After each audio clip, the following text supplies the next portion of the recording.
Hello everyone, welcome to my channel. कैसे हैं आप सब और आप सबकी स्टडी कैसी चल रही है। आई होप आप सबकी स्टडी बहुत अच्छी चल रही होगी फ्रेंड्स। और आज की वीडियो का टॉपिक है UP TGT English 2021 paper analysis, जिसमें लिटरेचर का एनालिसिस मैं कल आप लोगों को बता चुकी हूं और आप ही लोगों ने बोला है कि ग्रामर और वोकैब का एनालिसिस भी बताइए, कहाँ से कितने क्वेश्चन पूछे जाते हैं, कौन सी वोकैब सबसे ज़्यादा पूछी जाती है और ग्रामर में सबसे ज़्यादा किस टॉपिक से क्वेश्चन पूछे गए हैं। 2021 में सबसे ज़्यादा क्वेश्चंस कहाँ से पूछे गए हैं। तो चलिए देखते हैं क्या क्या टॉपिक्स हैं जिसमें जो मार्क्स हैं डिस्ट्रीब्यूट किए गए हैं, कितने क्वेश्चन कहाँ से पूछे गए हैं फ्रेंड्स। एक चीज़ और आप लोगों को बता दूं, सभी लोग पूछते हैं कि ग्रामर कैसे करें, ग्रामर कैसे करें, तो ये चीज़ भी डिस्कस करेंगे। अभी आप लोगों को एक बहुत ही जेन्युइन तरीका बताऊंगी जिस तरीके से आप किसी भी टॉपिक को बहुत अच्छे तरीके से क्लियर कर सकते हैं और बहुत अच्छे तरीके से उसको कवर कर सकते हैं और उसके क्वेश्चंस आपके कभी भी गलत नहीं होंगे। ठीक है ना फ्रेंड्स। तो चलिए पहले देखते हैं ग्रामर में किस टॉपिक से सबसे ज़्यादा क्वेश्चंस पूछे गए हैं 2021 में। सबसे पहला है जिसमें सबसे ज़्यादा क्वेश्चंस पूछे गए हैं प्रीपोजिशंस। 10 क्वेश्चंस प्रीपोजिशन से पूछे गए हैं और प्रीपोजिशन के लिए बार बार कमेंट्स भी आ रहे हैं कि प्रीपोजिशन में एरर होता है। सबसे ज़्यादा गलतियां प्रीपोजिशन में होती हैं। प्रीपोजिशन कैसे करें, कहाँ से करें और किस तरीके से हम इन गलतियों से बच सकते हैं, ये चीज़ें बाद में डिस्कस करेंगे। पहले देखते हैं कि कहाँ कहाँ से क्वेश्चन पूछे गए हैं। एरर करेक्शन के 8 क्वेश्चन पूछे गए हैं फ्रेंड्स। इनमें एरर करेक्शन में पार्ट्स ऑफ स्पीच के एरर हैं, बाकी सबके भी हो सकते हैं, लेकिन जो सेंटेंस करेक्शन के क्वेश्चन हैं वो 8 क्वेश्चंस पूछे गए हैं। तो आप देख सकते हैं ओनली प्रीपोजिशन को 10 क्वेश्चंस और एरर करेक्शन के 8 क्वेश्चंस, तो 18 क्वेश्चंस। अगर हम ये दोनों टॉपिक अच्छे से कवर कर दे तो काफ़ी कुछ एरिया जो है ग्रामर का हमारा कवर हो जाएगा।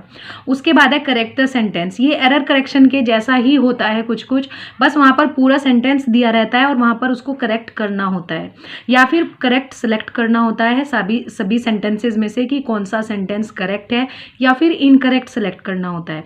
तो 5 क्वेश्चंस इस तरीके के पूछे गए हैं। नेक्स्ट है ट्रांसफॉर्मेशन के क्वेश्चन है। 3 क्वेश्चंस ट्रांसफॉर्मेशन से पूछे गए हैं। जो टॉपिक सबसे हार्ड लगता है उससे इतने ज़्यादा क्वेश्चंस देखो नहीं आए हैं, लेकिन प्रीपोजिशन और error correction, correct the sentence, ये भी एरर में ही मान लीजिए। तो यहाँ से काफ़ी कुछ एरिया कवर होने वाला है। 23 क्वेश्चंस आप देख लीजिए, ये तीनों मिलकर बना रहे हैं 23 क्वेश्चंस। तो ये 3 टॉपिक अगर कवर कर ले तो काफ़ी कुछ एरिया हमारा जो है कवर हो जाएगा। उसके बाद एक्टिव पैसिव से 2 क्वेश्चन पूछे गए हैं। नरेशन से 1, एडवर्ब का 1 क्वेश्चन पूछा गया है, नाउन का 1 क्वेश्चन, वर्ब का और 1 पंक्चुएशन का क्वेश्चन पूछा गया है फ्रेंड्स।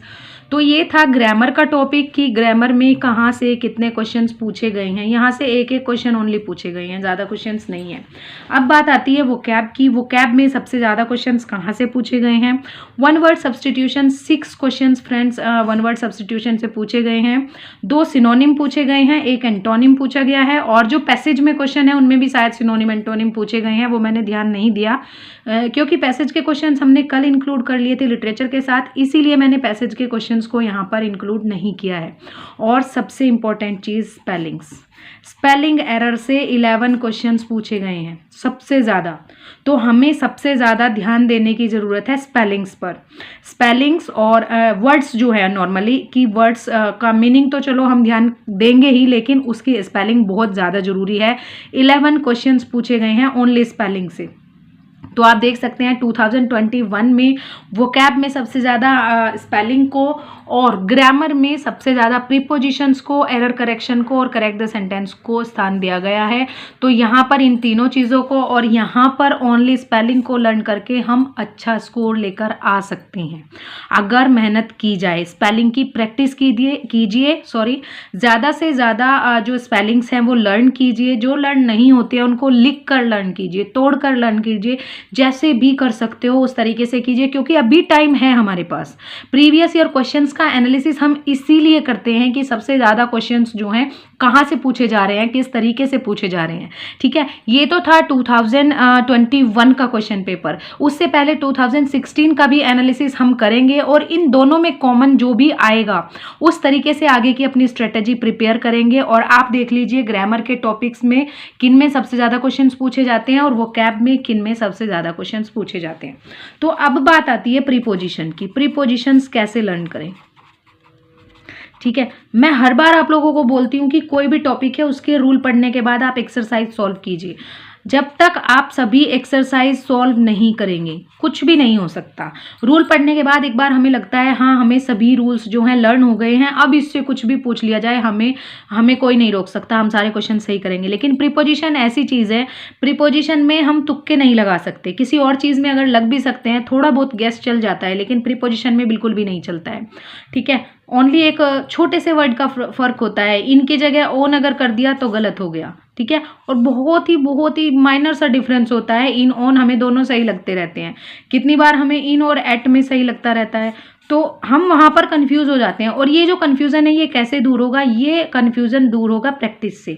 जितनी ज़्यादा प्रैक्टिस करेंगे, जितनी ज़्यादा एक्सरसाइज सॉल्व करेंगे, ग्रामर के लिए बेस्ट है और मोस्टली प्रीपोजिशन के लिए आपको जो है एक्सरसाइजेज सबसे ज़्यादा सॉल्व करनी होगी। और एक चीज़ इसमें जो होता है कि वर्ड्स फॉलोड बाय प्रीपोजिशन, कि कौन से वर्ड किन प्रीपोजिशन से फॉलो किए जाते हैं, फिक्स प्रीपोजिशंस। ठीक है, फिक्स प्रीपोजिशंस हमें लर्न करनी है। यहाँ पर कौन सी जो प्रीपोजिशन है किस वर्ड के साथ आती है, तो वो वर्ड्स हमें लर्न होने चाहिए।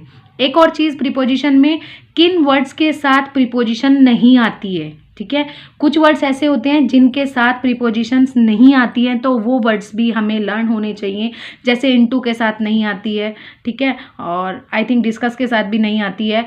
बाकी चीज़ें और भी हैं बहुत सारी, उनके साथ जो है प्रीपोजिशन नहीं आती है। तो जिनके साथ प्रीपोजिशन नहीं आती है, एक तो ये इम्पोर्टेंट है, दूसरा जिन वर्ड्स के साथ जो जो प्रीपोजिशन यूज़ की जाती है वो इम्पोर्टेंट है। और बाकी जो एक्सरसाइजेस सॉल्व करेंगे, एरर सॉल्व करेंगे, तो हमें ईजिली पता चल जाएगा कि किस तरीके से जो है प्रीपोजिशंस पूछी जाती हैं और किस तरीके से हम उनको अच्छे तरीके से सॉल्व कर सकते हैं। पिछली 2-3 वीडियो में प्रीपोजिशन को लेकर बहुत सारे क्वेश्चंस आ रहे थे कि प्रीपोजिशन के क्वेश्चंस जो हैं गलत हो रही हैं। मेरे भी प्रीपोजिशन के ही क्वेश्चंस मोस्टली गलत होते हैं। अगर आपने एनालिसिस देखा होगा मेरे प्रैक्टिस सेट्स का, तो उनमें प्रीपोजिशन के ही क्वेश्चंस जो हैं मोस्टली गलत मिलेंगे। मैं भी कोशिश कर रही हूँ, आप भी कीजिए, क्योंकि कोशिश करने वालों की कभी हार नहीं होती। ठीक है, कोशिश कीजिए, आगे जरूर बढ़ेंगे। और कोई भी ऐसी प्रॉब्लम नहीं है जिसका सॉल्यूशन ना हो। ठीक है, एक कहावत भी आपने सुनी होगी, every problem born with its solution. ठीक है, हर एक प्रॉब्लम अपने सॉल्यूशन के साथ आती है। तो वो अलग चीज़ है कि हम उसे ढूंढ नहीं पाते, हमें पता नहीं चल पाता सॉल्यूशन क्या है, लेकिन अगर कोशिश करें तो क्या नहीं किया जा सकता। प्रीपोजिशंस इतना बड़ा टॉपिक नहीं है, अच्छे तरीके से आप उसको कवर कर सकते हैं। दूसरी चीज़, स्पेलिंग्स की प्रैक्टिस कीजिए और बहुत अच्छे तरीके से उनको लिख कर आप लर्न कर सकते हैं। इसी तरीके से ग्रामर के हर टॉपिक को आप लर्न कर सकते हैं। ठीक है, तो आज इसे लग जाइए। अगर आपने अभी तक भी कोई भी एक्सरसाइज सॉल्व नहीं की है, कोई भी रूल लर्न नहीं किया है ग्रामर का, तो अभी भी टाइम है, 100 डेज से ज़्यादा टाइम है, अभी भी कुछ नहीं बिगड़ा है, अभी हमारे पास मौका है, समय भी है, सब कुछ है, बस हमें मेहनत करने की देर है। ठीक है, तो अगर आप हार्ड वर्क करेंगे तो वो बिल्कुल भी आपको निराश नहीं करेगा, कहीं ना कहीं जरूर काम आएगा। ठीक है, ये मत सोचिए कि अब से कुछ नहीं हो सकता, अब से भी सब कुछ हो सकता है, जो आप चाहें वो हो सकता है। ठीक है, जैसे आप चाहें उस तरीके से आप अपनी हर एक चीज़ को सॉल्व कर सकते हैं, प्रॉब्लम को। बस चीज़ ये है कि डेडिकेशन होनी चाहिए, हमारे पास डेडिकेशन होनी चाहिए, हमारे मन में ये होना चाहिए कि हाँ हम इसको कर लेंगे। ठीक है ना फ्रेंड्स, तो ये था आज का topic, UPTCT English 2021 paper analysis, grammar and vocab. बाकी आपके कोई सजेशंस हो या आपके कोई क्वेश्चंस हो, आप कमेंट सेक्शन में पूछ सकते हैं। कोशिश करूंगी आप सभी के आंसर करने की, किसी का आंसर ना कर पाऊँ तो प्लीज़ बुरा मत मानिएगा, क्योंकि टाइम जो है मुझे भी कम मिलता है, लेकिन मैं फिर भी पूरी कोशिश करती हूँ कि हर किसी के क्वेश्चन का आंसर कर पाऊँ। और जिनके क्वेश्चन का आंसर मैं कमेंट में नहीं कर पाती, उनके क्वेश्चंस को मैं वीडियो में इंक्लूड कर लेती हूँ। तो प्लीज़ वीडियो को स्किप ना किया कीजिए, पूरी वीडियो देख लिया कीजिए, आधे से ज़्यादा क्वेश्चंस आपके यहीं पर कवर हो जाते हैं। ठीक है, आपको क्वेश्चन पूछने की ज़रूरत ही नहीं पड़ती, लेकिन आप स्किप करके वीडियो देखते हैं, आपको पता नहीं चल पाता कि वीडियो में बोला क्या गया है, और उसी चीज़ को आप फिर से क्वेश्चन में पूछ लेते हैं। ठीक है ना फ्रेंड्स, तो चलिए मिलते हैं नेक्स्ट वीडियो में नेक्स्ट टॉपिक के साथ। तब तक के लिए थैंक यू सो मच, अच्छे से पढ़ते रहिए और आपकी स्टडी के लिए बेस्ट ऑफ लक।